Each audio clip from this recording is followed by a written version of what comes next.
ನಿರ್ಬಂಧಗಳನ್ನು ಏರಬೇಕು ಅಂತ ಪ್ರಿಯಾಂಕರ್ಗೆ ಅವ್ರ ಒಂದು ಲೆಟರ್ ಕೊಟ್ಟ ಮೇಲೆ ಅವ್ರಿಗೆ ಥ್ರೆಟ್ ಆಗ್ತಾ ಇದೆ ಸರ್. ತುಂಬಾ ಜನ ಬೆದರಿಕೆ ಕರೆಗಳು ಮಾಡ್ತಾ ಇದ್ದಾರೆ, ಜೀವ ಬೆದರಿಕೆ ಆಗ್ತಿದ್ದಾರೆ ಅಂತೆಲ್ಲವನ್ನು ಆರೋಪ ಮಾಡಿದ್ದಾರೆ. ಅಲ್ಲ ಇರ್ಬೋದು, ಅವ್ರಿಗೆ ಜೀವ ಬೆದರಿಕೆ ಕರೆಗಳು ಬಂದಿರ್ಬೋದು. ಈಗ ನೋಡ್ರಿ, ಯಾವುದಾದ್ರೂ ಒಂದು ಸಂಘಟನೆ ಅದು ಜವಾಬ್ದಾರಿ ಇರಬೇಕು ಅಂತಂದರೆ ರಿಜಿಸ್ಟ್ರೇಷನ್ ಆಗಬೇಕು. ಆ ಸಂಘಟನೆ RSS ರಿಜಿಸ್ಟ್ರೇಷನ್ ಆಗಿಲ್ಲ ಅವ್ರದ್ದು ಸರ್ಕಾರದ ಮಟ್ಟದಲ್ಲಿ. ಈಗ ಅಲ್ಲೇನಾದರೂ ಕೂಡ ಕೃತ್ಯಗಳು ನಡೆದ್ರೆ ಅವ್ರ ಮೇಲೆ ಕ್ರಮ ತಗೋಬೇಕಾದ್ರೆ ರಿಜಿಸ್ಟ್ರೇಷನ್ ಆಗಿದೆ, ಕ್ರಮ ತಗೋಬೇಕು. ಅದಕ್ಕೆ ಈಗ ಅವ್ರು ರಿಜಿಸ್ಟ್ರೇಷನ್ ಮಾಡಿಸ್ಲಿ. ಈಗ ನೋಡಿ, ಮೊನ್ನೆ ಕೇರಳದಲ್ಲಿ ಒಬ್ಬ ವ್ಯಕ್ತಿ ಆತ್ಮಹತ್ಯೆ ಮಾಡ್ಕೊಂಡ. ಅಲ್ಲಿ ಹೇಳ್ದ ಅಲ್ಲಿ ಸಲಿಂಗಕಾಮಿಗಳು ಜಾಸ್ತಿ ಇದ್ದಾರೆ RSSನಲ್ಲಿ ಅಂತಕ್ಕಂಥ ವಿಚಾರನ ಅವ್ನು ಹೇಳ್ದ. ಈಗ ಅವ್ರ ಮೇಲೆ ತನಿಖೆ ಆಗಬೇಕು, ಕ್ರಮ ತಗೋಬೇಕು ಅಂದ್ರೆ ಯಾರ ಮೇಲೆ ಕ್ರಮ ತಗೋತಾರೆ? ಒಂದು ರಿಜಿಸ್ಟರ್ಡ್ ಇದಾಗಿದ್ರೆ ಅದ್ರ ಮೇಲೆ ಕ್ರಮ ತಗೋಬೋದು. ಅದರಿಂದ ಅದು ಆಗಬೇಕು. ಮತ್ತು ಬೆದರಿಕೆ ಕರೆಗಳು ಮಾಮೂಲಿ, ಅದು RSSನವರು ಕೆಲವರು ಅಲ್ಲಿರ್ತಕ್ಕಂಥವ್ರು ಬೆದರಿಕೆ ಕರೆ ಕೊಡ್ತಕ್ಕಂಥದ್ದು ಮಾಮೂಲಿ. ಅದನ್ನ ಅವರು ಹೇಳಿದ್ದಾರೆ, ನಮ್ಮ ಪ್ರಿಯಾಂಕ ಖರ್ಗೆ ಅವರು ಹೇಳಿದ್ದಾರೆ ಆ ವಿಚಾರವಾಗಿ. ರಾಜಕೀಯವಾಗಿ ಬಿಜೆಪಿಯನ್ನು ಹತ್ತಿಕ್ಕೋದಕ್ಕೆ RSS ಮೇಲೆ ನಿರ್ಬಂಧಗಳು ಅಂತ ಬಿಜೆಪಿ ಅವರು ಹೇಳ್ತಿದ್ದಾರೆ. ಅಲ್ಲ ರೀ, ಜವಾಬ್ದಾರಿ ಇರ್ಬೇಕಾದ್ರೆ ರಿಜಿಸ್ಟ್ರೇಷನ್ ಮಾಡಿಸ್ಕೊಳ್ಳೋಕೆ ಹೇಳಿ. ಮೊದಲು ಒಂದು ಜವಾಬ್ದಾರಿ ಇರ್ತದೆ ದೇಶದಲ್ಲಿ. ರಿಜಿಸ್ಟ್ರೇಷನ್ ಮಾಡಿಸ್ಕೊಳ್ತಾ ಇದ್ರೆ ಅದು ಯಾವ ಸಂಘಟನೆ ಏನು ಅಂತೇಳಿ ರೆಕಗ್ನೈಸ್ ಆಗಲ್ವಲ್ಲ ದೇಶದಲ್ಲಿ. ಯಾರನ್ನೂ ಹತ್ತಿಕ್ಬೇಕಾಗಿಲ್ಲ, ಅವರವರೇ ಹತ್ತಿಕ್ಕೋತವ್ರೆ. ಬಿಜೆಪಿ ಅವರು RSSನವರೇ ಹತ್ತಿಕ್ಕೋತವ್ರೆ ಅವರ ನಡವಳಿಕೆಗಳಿಂದ. ಯಾರನ್ನೂ ಹತ್ತಿಕ್ತಕ್ಕಂಥ ಅವಶ್ಯಕತೆ ಇಲ್ಲ.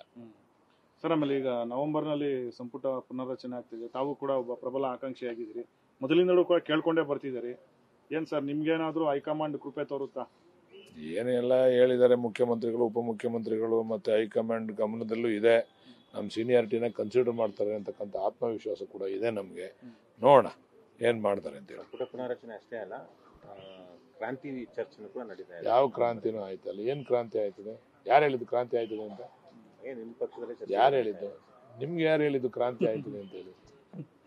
ನೀವು ಹೇಳಿದ್ರೆ ನಾವು ಹೇಳ್ತೀವಿ. ಕ್ರಾಂತಿ ಅಂದ್ರೆ ಮುಖ್ಯಮಂತ್ರಿ ಬದಲಾವಣೆ ಕೂಡ ಆಗುತ್ತೆ ಅನ್ನೋ ವಿಚಾರ ಎಲ್ಲ ಹೈಕಮಾಂಡ್ಗೆ ಬಿಟ್ಟಂತ ವಿಚಾರ. ಅವೆಲ್ಲ ನಾವು ಮಂತವ್ರು ಮಾತಾಡ್ತಕ್ಕಂಥ ವಿಚಾರ ಅಲ್ಲ, ಅದೆಲ್ಲ ಹೈಕಮಾಂಡ್ ತೀರ್ಮಾನ ಮಾಡ್ತಾರೆ. ಸರ್, ಆಮೇಲೆ ಪುನರ್ರಚನೆ ಏನು ಇಲ್ಲ, ಹೈಕಮಾಂಡ್ ಅವರು ಹೇಳಬೇಕು ಅಂತ DK ಅವರು ಹೇಳ್ತಾರೆ.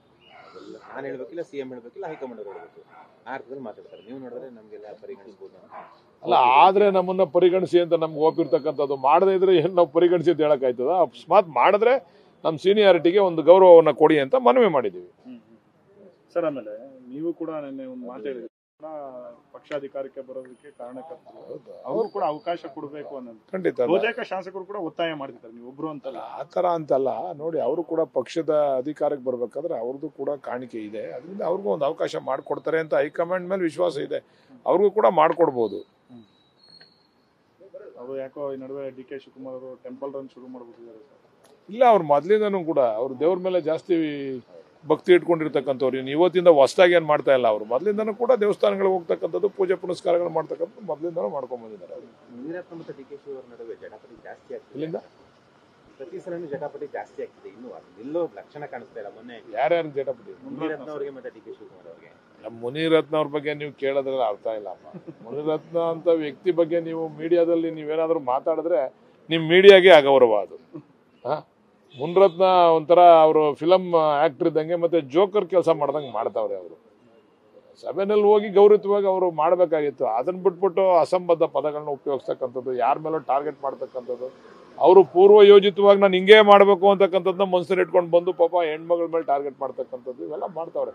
ಅವ್ರಿಗೆ ಹಕ್ಕೈತೆ. ಹಕ್ಕನ್ನ ಕೇಳಲಿಕ್ಕೆ ಸೂಕ್ತವಾದಂಥ ವೇದಿಕೆಗಳಿದ್ದಾವೆ.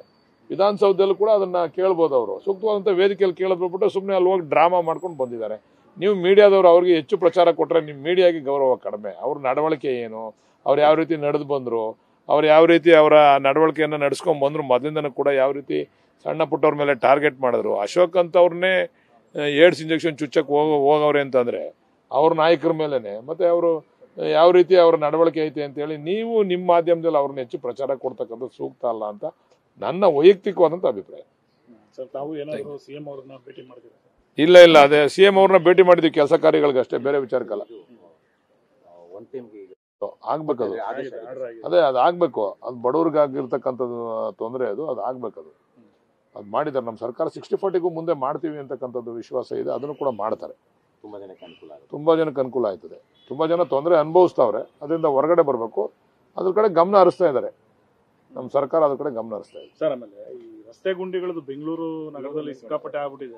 ಇರಲಿ ಪಾಪ, ಟ್ವೀಟ್ ಮಾಡಲಿ, ಏನು ತೊಂದರೆ ಇಲ್ಲ. DK ಶಿವಕುಮಾರ್ ಅವರು ಎಲ್ಲ ಕಡೆ ಅದನ್ನು ಗುಂಡಿಗಳನ್ನ ಮುಚ್ಚತಕ್ಕಂಥ ಕೆಲಸ ಮಾಡ್ತಾ ಇದ್ದಾರೆ. ಕಾರ್ಪೊರೇಷನ್ನಲ್ಲಿ ಈಗ ಮಳೆಗಾಲ ಅಲ್ವಾ, ಈಗ ಮಾಡಿದ್ರೆ ಪುನಃ ಕಿತ್ತೋಗ್ತದೆ. ಮಳೆಗಾಲ ನಿಂತ ಮೇಲೆ ಆ ಕೆಲಸ ಪ್ರಾರಂಭ ಆದರೆ ಒಂದೂವರೆ ತಿಂಗಳು ಎಲ್ಲ ಸಂಪೂರ್ಣವಾಗಿ ಆಗ್ತದೆ. Thank you. ಒಳ್ಳೆ ನ್ಯೂಸ್ ಫಸ್ಟ್ ನಿರ್ಭೀತಿಯಿಂದ ನಿಮ್ಮ ಪರವಾಗಿ.